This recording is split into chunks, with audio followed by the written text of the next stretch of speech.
के निमोटोटा में आपने डिफरेंट वर्म्स के बारे में पढ़ा था जिसमें एस्टाइल्स मोलुस्का भी आ रहा था। अब जो फाइलम मोलस्क है, मोलस्का है, इसके जो ऑर्गेनिजम्स हैं उन्हें हम मोलस्क भी कहते हैं, ठीक है। सिंपल जितनी भी ये सीपियाँ या ये जितने भी ऐसे ऑर्गेनिजम्स हैं जिनके ऊपर शेल्स आते हैं, मेजॉरिटी वो वाले ऑर्गेनिज्म जो है मोलस्क के अंदर आते हैं, ठीक है। अच्छा, इनके अगर हैबिटेट की बात करें तो ये वाले जो ऑर्गेनिजम्स हैं ये वाइडली डिस्ट्रीब्यूटेड है, ठीक है। अब वाइडली डिस्ट्रीब्यूटेड का क्या मतलब है कि ये टेरेस्ट्रियल भी होते हैं यानी कि ज़मीन पे रहने वाले भी होते हैं और एक्वेटिक भी होते हैं। टेरेस्ट्रियल में आपके पास जो एग्जांपल है वो किसकी आएगी? स्नेल की। स्नेल से आपने देखा होगा है ना, जो स्नेल है वो कौन से फाइलम में आता है? फाइलम मोलस्का में। और जो ऑक्टोपस है वो भी सबने देखा हुआ है, लेकिन ऑक्टोपस पानी के अंदर रहता है, एक्वेटिक है, और वो किसके अंदर आता है? फाइलम मोलस्का के अंदर आता है, ठीक है। अगर हम इनकी बात करें लेयर्स की, ये क्या है? ट्रिप्लोब्लास्टिक लेयर्स होते हैं यानी कि 3 जर्म्स लेयर से मिलकर बनते हैं। तो अगर 3 जर्म्स लेयर से मिलकर बने हैं तो इनके अंदर क्या होगा? ऑर्गन सिस्टम्स मौजूद होंगे। सीलोमेट्स होते हैं यानी कि इनके पास ट्रू बॉडी कैविटी होती है। अब वो जो बॉडी कैविटी इसके अंदर पाई जाती है वो सेगमेंटेड होती है यानी कि उसके अंदर सेगमेंट्स बने हुए होते हैं। 3 सेगमेंट्स बने हुए होते हैं सीलोम के। पहला क्या होता है? हेड। दूसरा कौन सा होता है? नेफ्रीडिया।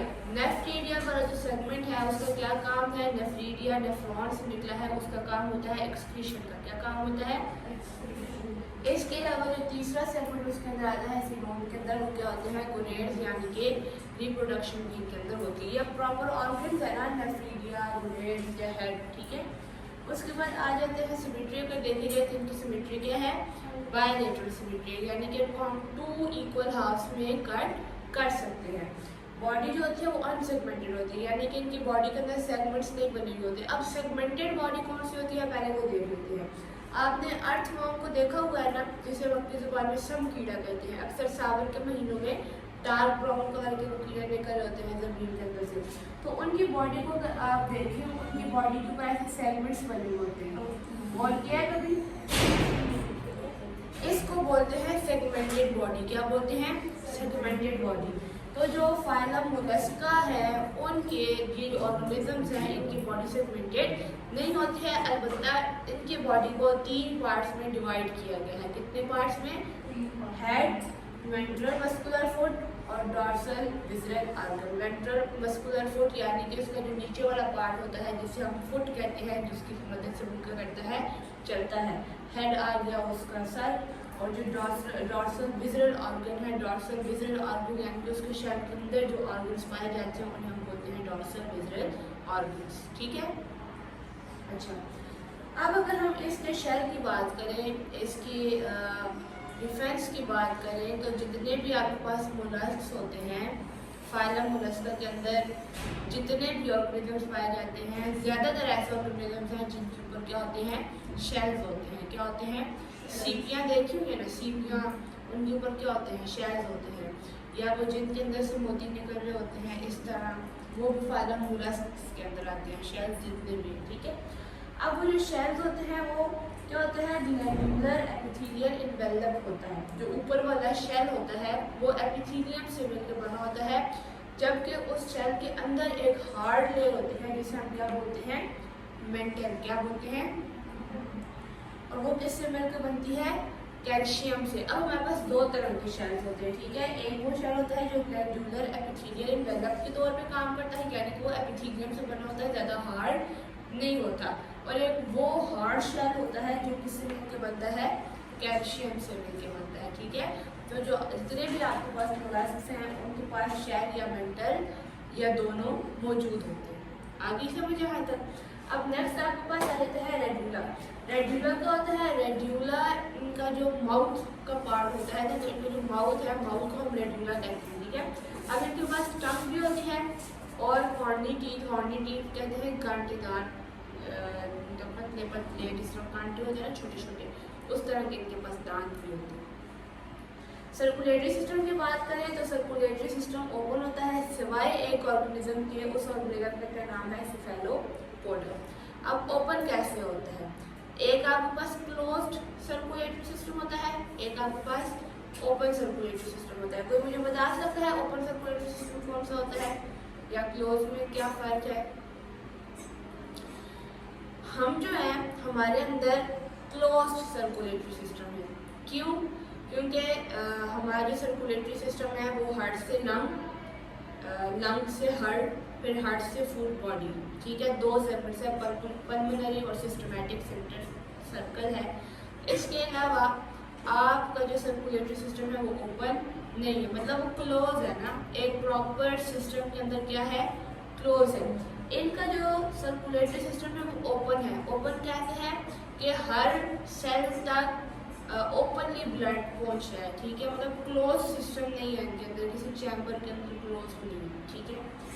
अब अगर क्लोज नहीं है तो फिर कैसे, मतलब प्रॉपर सर्कुलेटरी सिस्टम अगर नहीं है, अगर ओपन सर्कुलेटरी सिस्टम है तो वो कैसे हर एक सेल तक ब्लड को सर्कुलेट करा रहा है? सीलोम के थ्रू। फॉर एग्जाम्पल ये आपके पास है मोलस्क है, ठीक है, और ये मोलस्क के अंदर बॉडी क्या होती है जिसे हम क्या बोलते हैं? सीलोम। क्या बोलते हैं? सीलोम।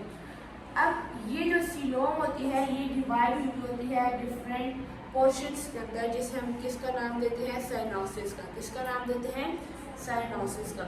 और ये जो फिर साइनोसिस है इनके आगे से आर्टरीज और वेन्स जाती है, ठीक है। यानी कि जो आर्टरी यहाँ पे आ रही है वो वापस मेन आर्टरी के साथ जाके कनेक्ट नहीं हो रही। समझ आ रही है इस बात की कि जो क्लोज सर्कुलेटरी सिस्टम है, फॉर एग्जाम्पल अब यहाँ पे आपके पास किडनी है, ठीक है, यहाँ से अगर आर्टरी आ रही है, कैपिलरीज में कन्वर्ट हो रही है, फिर वापस कैपिलरीज में क्या बनाती है? वेन बनाती है। वेन दोबारा से लंग्स के पास ले जाती है। इसको बोलते हैं क्लोज्ड सर्कुलेटरी सिस्टम। हार्ट आ रहा है ऑर्गन के पास, फिर ऑर्गन से वापस भी जा रहा है प्रॉपर चैनल के थ्रू।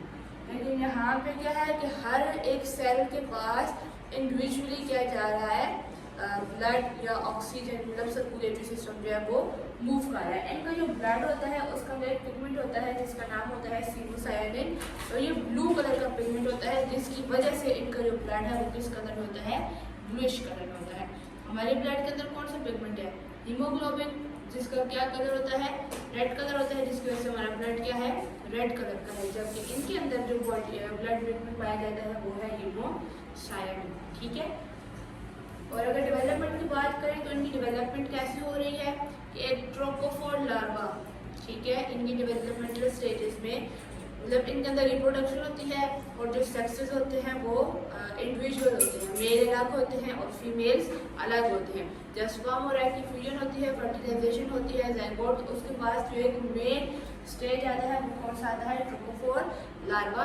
फिर ट्रोकोफोर लार्वा की जब डेवलपमेंट होती है तो आपके पास एक प्रॉपर स्पीशी बन जाती है। तो आपके पास ये MCQ आ सकता है कि जो फाइलम मोलस्क है उनका जो लार्वा है उसको हम क्या बोलते हैं? आपको पता होना चाहिए, क्या बोलते हैं? Trochophore larva. क्या बोलते हैं? यहाँ तक समझ आ गई है? ओपन सर्कुलेटरी सिस्टम की समझ आई है? ओपन सर्कुलेटरी सिस्टम ऐसे, फॉर एग्जाम्पल यहाँ पे डिफरेंट सेल्स है ना, और यहाँ पे सीलोम है, तो यहाँ सीलोम के अंदर आई ऑक्सीजन, यहाँ मतलब जो सर्कुलेटरी सिस्टम, यहाँ इनके अंदर हार्ट भी होता है, एक हार्ट भी पाया जाता है। तो हार्ट ने जैसे ही ब्लड पंप किया वो ब्लड सीलोम के अंदर आया, सीलोम से फिर आगे साइनासिस के थ्रू क्या हो गया? वो हर एक सेल के पास चला गया, डिवाइड हो गया, ठीक है। और वापस जो एक्सक्रीटरी मटीरियल आएगा वो आगे सीलोम में इकट्ठा हो जाएगा। सीलोम में क्या होंगे? नेफ्रीडिया होंगे जो इसकी क्या काट देंगे? एक्सक्रीशन काट देंगे।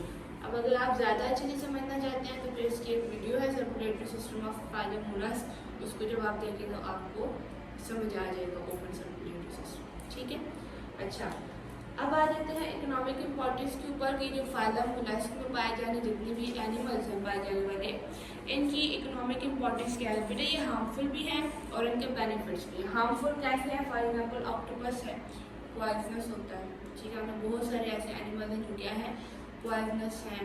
और ऑक्टोपस ऐसे भी हैं जो बहुत बड़े बड़े होते हैं, तो इनसे हमें नुकसान भी है। ये मतलब ये प्रे भी करते हैं, शिकार भी करते हैं। लेकिन अगर फायदे इनके देखें तो फाइलम मोलस्क के अंदर ये जो शेल्स वगैरह पाए जाते हैं तो इनको हम यूज़ करते हैं मुख्तलिफ ऑर्नामेंटल पर्पज़ के लिए, ज्वेलरीज बनाने के लिए, बर्तन बनाने के लिए। इनके अंदर पर्ल्स बनते हैं, मोती बनते हैं, ठीक है। अच्छा, वैसे ये आपका टॉपिक तो नहीं है, लेकिन इंटरेस्टेड टॉपिक है, बता देती हूँ कि जो मोती हैं, अक्सर आप सीपियाँ खोलते हैं और उनके अंदर से आपको मोती मिलते हैं, तो वो मोती कैसे बनते हैं? कभी आप लोगों ने ये सोचा है कि अगर सोचा है कैसे बनते हैं, तो कभी सर्च किया है? मैं बताती हूँ। देखो, अभी हमने कहा ना कि ये क्या करते हैं कि ये लगातार पानी के अंदर रहते हैं ना, फॉर एग्जाम्पल अभी शायद ये पानी के अंदर रहते हैं, तो ये कैल्शियम का इंटेक बहुत ज़्यादा करते हैं। क्या करते हैं? कैल्शियम का इंटेक बहुत ज़्यादा करते हैं। क्यों? क्योंकि इनके जो शेल्स होते हैं वो किससे मिलकर बने होते हैं? कैल्शियम से मिलकर बने होते हैं। तो इनको ज़्यादा ज़रूरत होती है कैल्शियम की, ताकि ये जितना ज़्यादा इंटेक करते हैं उतना ज़्यादा जो है इनका शेल जो है वो उसकी डेवलपमेंट होती है। ठीक है, अब फॉर एग्जाम्पल हम अगर कैल्शियम ले रहे हैं एक हद तक तो ठीक है, लेकिन जब हम ज़्यादा कैल्शियम लेने लग जाते हैं तो उससे क्या होता है, हमारी किडनीज में स्टोन्स बन जाते हैं ना, कैल्शियम के स्टोन्स बन जाते हैं। इनमें भी ऐसा ही होता है कि जब कैल्शियम हद से ज़्यादा हो जाता है तो इनके अंदर वो कैल्शियम इकट्ठा होने लग जाता है, लेकिन इनकी बॉडी के अंदर एक ख़ास किस्म के केमिकल्स पाए जाते हैं जिनकी वजह से हमारे स्टोन्स में और इनके स्टोन्स में क्या होता है, फिर डिफरेंस होता है। हमारे वाले स्टोन्स ही रहते हैं, जबकि इनके वाले क्या बन जाते हैं? पर्ल्स बन जाते हैं, मोती बन जाते हैं। ठीक हो गया? मज़ीद ऐसी वीडियोज़ को देखने के लिए चैनल को सब्सक्राइब करें और वीडियो को लाइक, शेयर और कमेंट करें।